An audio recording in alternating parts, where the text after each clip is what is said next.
All right, let's talk a little bit about materials and supplies you'll need to make stamp blocks and stamp quilts. If you haven't already, download the free stamp block pattern at stampquilt.com. It includes all the information you need to know how to make stamp blocks. Then, in addition, if you'd like to, you can purchase the expanded stamp quilt pattern, PDF pattern. In that pattern, it includes multiple layout options. So there's a simple sashing layout, there's a really cool all-over layout that looks kind of like stamps scattered across the quilt, and then there are multiple fancy sashing layout options.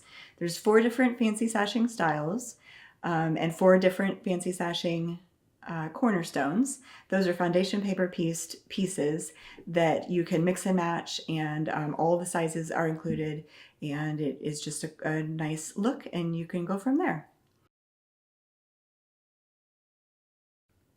To make stamp blocks, you'll need Stamp Stripe fabric. You can make about 10 stamp blocks per yard of fabric.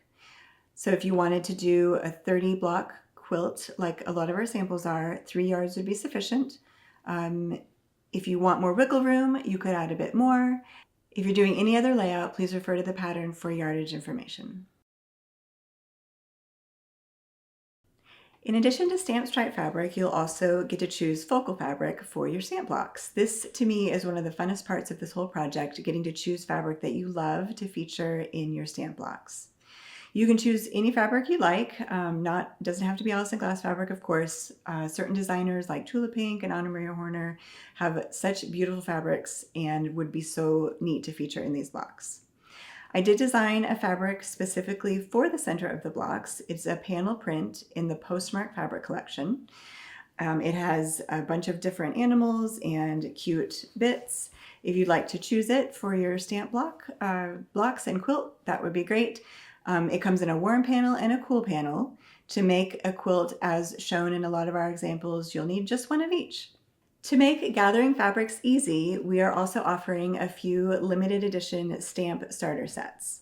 The all-over quilt that is an example in our pattern, we have a set for that, and then we also have a number of out of print, hard to find small stamp sets in limited quantities that you can check out. If you guys seem to like it, we'll add more as time goes on. In addition to the stamp starter sets, we have a couple of sashing options as well. We have a simple sashing sets in 4 different color choices. There's enough fabric in those. If you want to lean more to some of the fabrics that are in it than others, you can definitely do that.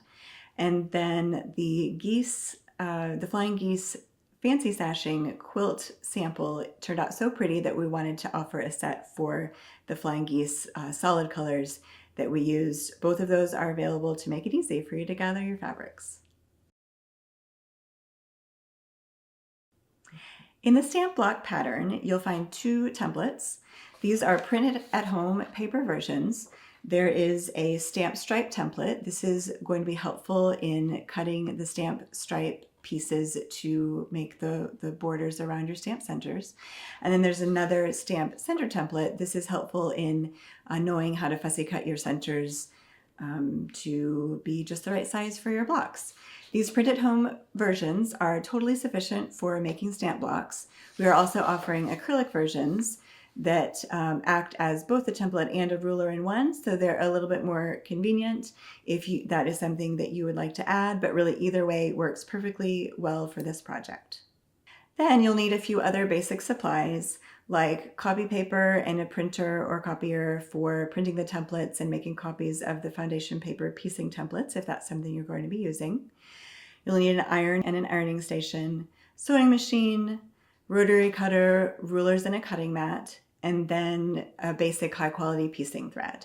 Whatever thread you love works great. We have decided to make a really fun set of Efina 60 weight cotton. This is a wonderful product. It is really light yet really strong, so it works really nicely for piecing any quilt blocks that you like.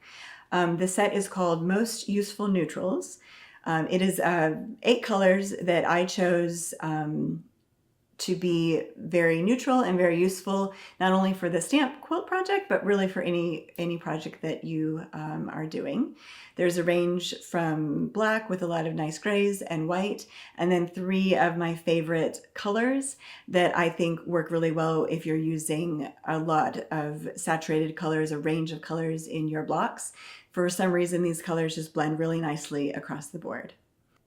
Okay, that's it. Nothing super complicated, a lot of basic supplies, and then a few specifics. We are so excited to see what you're going to make, and please refer to the pattern for other questions you have about materials and supply specifics, and enjoy planning your quilt.